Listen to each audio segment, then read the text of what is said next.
Going to lose yardage here. Back to his own 18. That's going to go as a loss of 2, and it'll be second down. And the offense there, the O-line, everybody really on offense, they were just manhandled at the point of attack. Yeah, you could pretty much call them all out, couldn't you?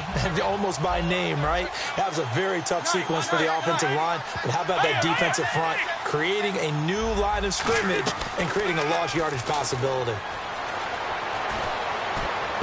He finds his target, Terrence Williams.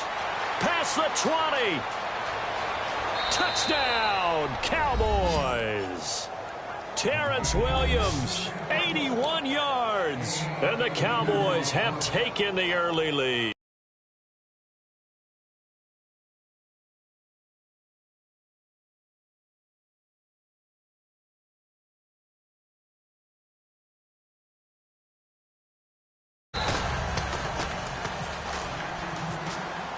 Bailey now to kick it away after the touchdown.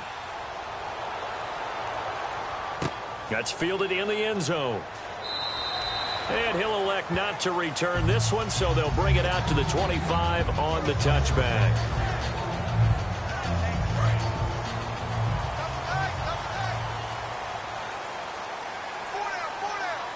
They come out here in the eye. Now Flacco going to give to his fullback, Juszczyk. He'll get a nice chunk there on the first down run, and it's 2nd and 4. And that looked like some pretty easy yardage there right up the gut. And he's a guy that has some height to him. So when you don't have to drop a shoulder or create or get through contact or trash, makes it a lot easier to stay upright, see the field, and make a run as we just saw there.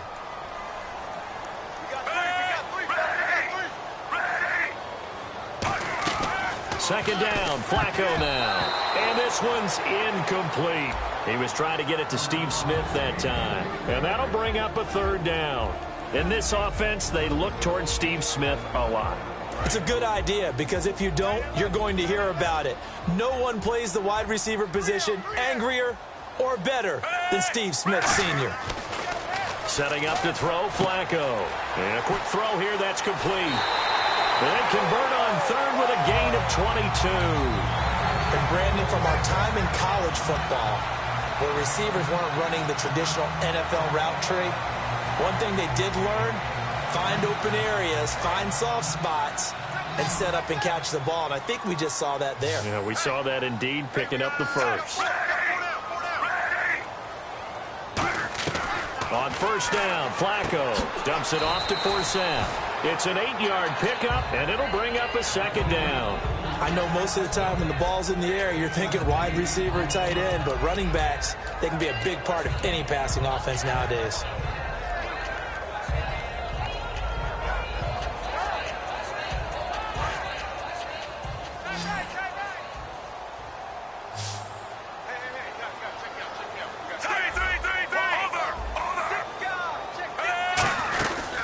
Here's Justin Forsett, his first carry. And he's going to get this inside the 30. A nice pickup.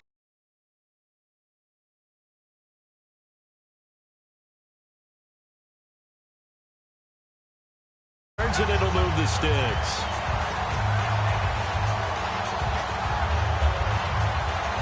First down and 10 now for the offensive group.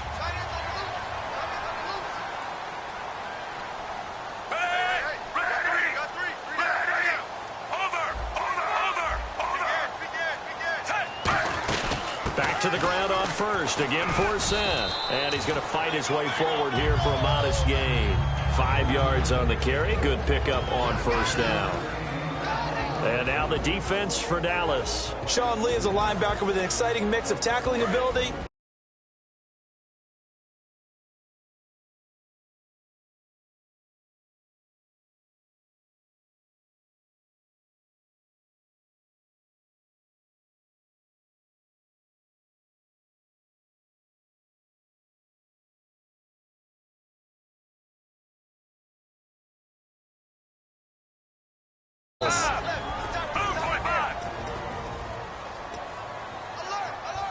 So they're still at the original line of scrimmage.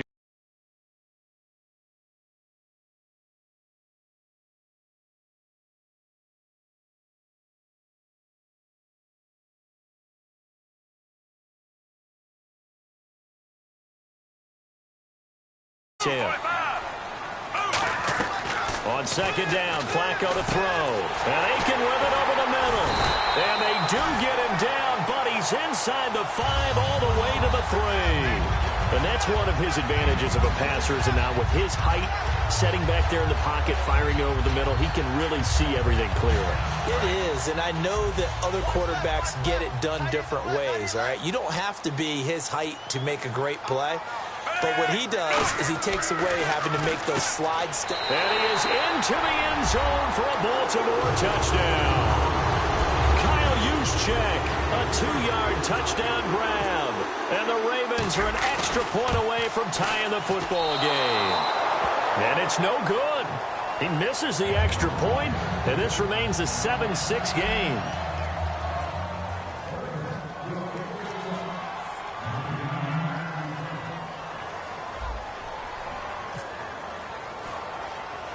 Tucker now to kick it away following the touchdown.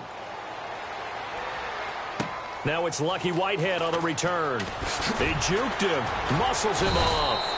And he'll take this across the 25, couple extra yards, up to the 27-yard line. The Cowboys offense marches onto the field, and for them, I think the biggest story of this preseason, maybe the biggest preseason story across the league, has been Dak Prescott. It wasn't that long ago, during the preseason, we were discussing about what Dallas would do for a backup quarterback behind Tony Romo. Would they go out and get a veteran? Would they have to make a trade? Instead, now, we're just talking about Dak Prescott looking like he solidified himself as the number 2 guy. He's going to air one out. Trying here for Bryant, and it's intercepted. Picked off by the longtime Charger, Eric Weddle. And he'll take it across midfield and down to the 48-yard line. Here comes the Raven offense now, ready for another possession. And that last drive, a long drive, but not just that. They had a great air attack going. Do they stick with that? I would think that they would, because if they were confident enough to do it on the last drive, starting backed up in their own territory, why would you change anything? They've got to be confident about what they're presenting and continue to do so. Yeah, because the secondary, they really look clueless. And that was amazing because that drive went and went, no adjustments, and no big plays by the defense to knock the ball away.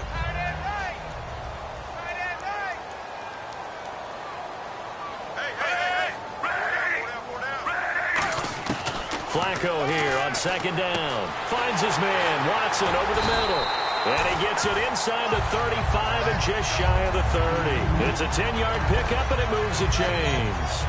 Well, clearly one of his advantages as a passer is his height. Sit back in the pocket, fired over the middle. That makes things tougher defensively, doesn't it? It really does, because your goal is to move the quarterback off his initial spot when he gets his drop back completed. But when you have that type of height, he can stay in there if he's willing to take the hits and just fire over the top, which saves him time and actually completes a play a little bit quicker than it normally does for a quarterback who has to slide and find open space to throw. Second quarter now. Brandon Gaudin, Charles Davis with you. It's the Ravens who have the football. They've got a second down and 8 to start things out.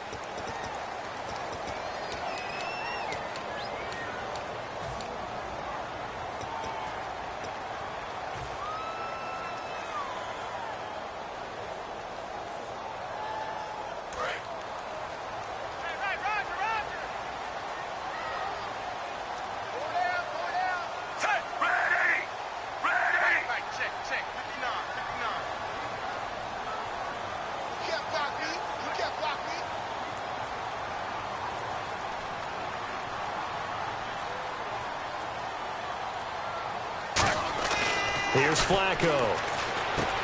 This one brought in by Aiken. And he'll be brought down inside the 20 at the 19. Give him 10 yards on that one, and that'll earn him a fresh set of downs. Well, if you do read man coverage, Brandon, the drag route's a pretty good one to run against it because you're running away from people on it.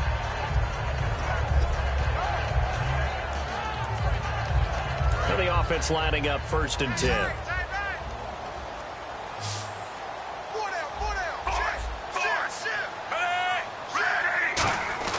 First and 10, and Flacco looking to throw. Oh, a scrap for the football, and he's going to come down with it. And he'll take it into the end zone for a Ravens touchdown. Steve Smith from 19 yards away. And the Ravens are in for 6.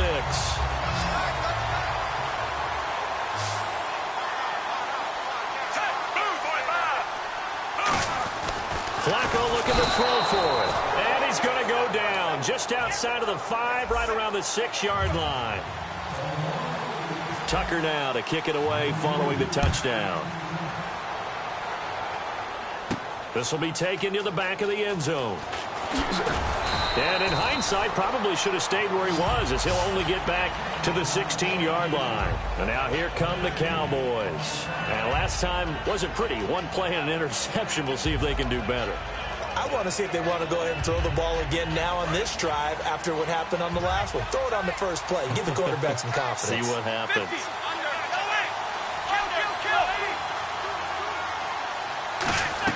They go back to the air here after the INT. He's going to take it. Well, this is taken in. It's complete. That one goes for 36 yards.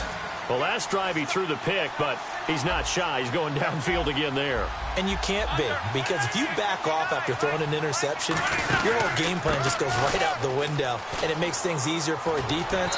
And you and I both know there's a quarterback in this league that's any good that doesn't throw an interception occasionally, and they usually bounce back in a big way. I've seen guys throw 5 and still find a way to win the game in the end. See if they stay on the ground for 2nd down.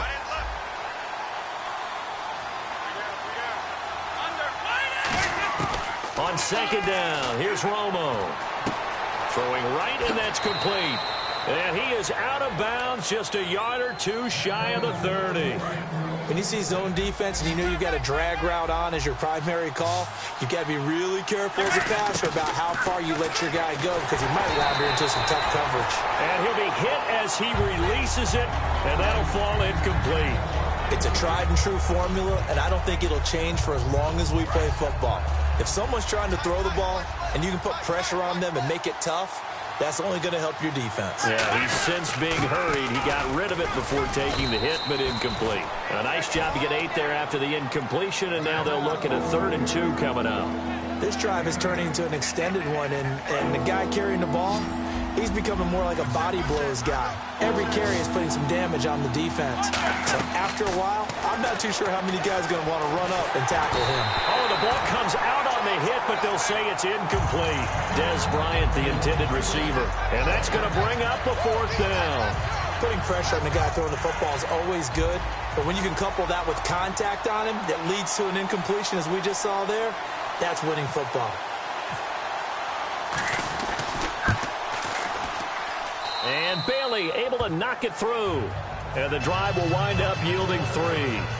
So it's a 7-play drive, but it stalls out in the end. Let's credit the defensive front 7. They were a little leaky at the start of the drive, but they stiffened toward the end. To return, here's Michael Campanero. And they'll be set up pretty nicely here as they have it up to the 35-yard line. And now Baltimore gets set to take the field.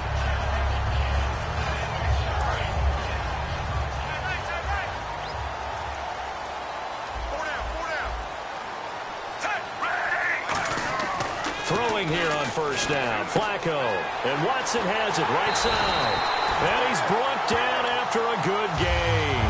That one goes for 24 yards. Okay, when the big guy runs a corner route, you're asking a lot no matter who's covering him. Doesn't matter whether it's a linebacker or a defensive back. Yeah. He usually has the advantage because of his body type.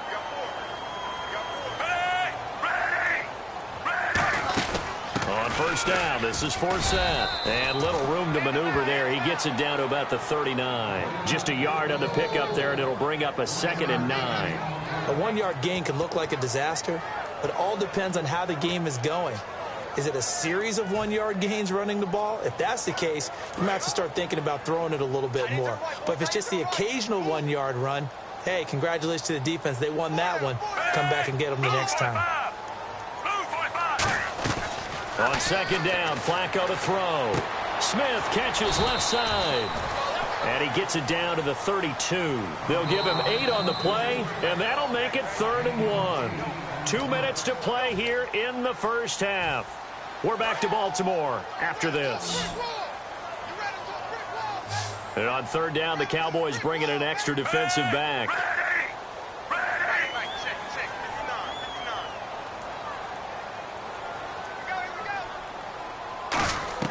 3rd and just 1. It's Flacco.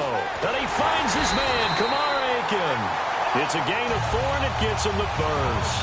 Would it be safe to say that as precise as routes are supposed to be run in the NFL, maybe they're not quite as precise in college ball? That's accurate, yeah. And I think we saw a college route in the NFL there.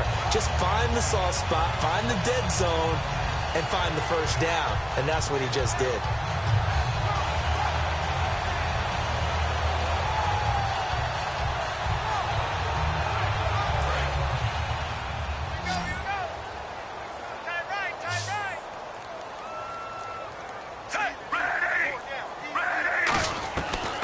To throw on 1st and 10 with Flacco. And it pops free. The collision there jarred the ball loose and brings up 2nd down. Looked like they had an opportunity for a big play across the middle, but he didn't have the concentration or the focus necessary and dropped it before he could haul it in.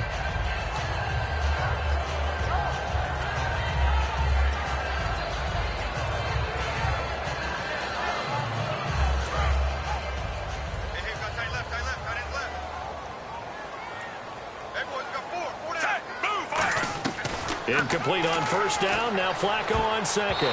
Looking middle, and it's incomplete. Mike Wallace, the intended receiver. And it'll be 3rd and 10 now. It's always tough for the guys throwing the football when they think they've got a completion and the ball's almost there, and then someone sneaks a hand or two in and bats it away. And here comes play number 6 on this drive.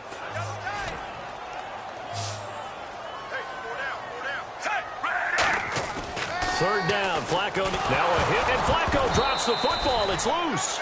And a little bit of good fortune there. He wasn't able to get it back, but he did have a teammate on the spot able to retain possession for them. And now a timeout called by the Cowboys defense. It's just their first, so they'll have 2 remaining here before we get to halftime.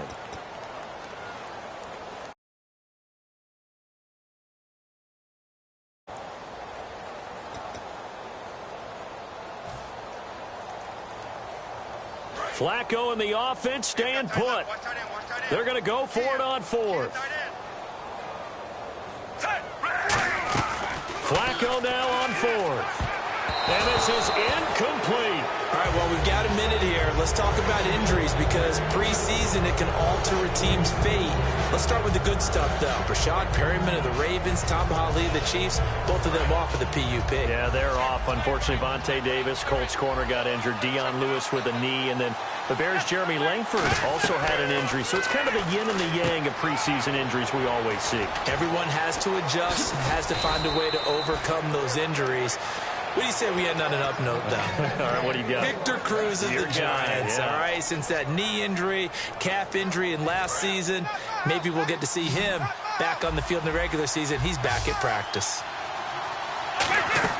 They go play action here on 1st down. He's going to launch this. It's caught at the 10. Touchdown.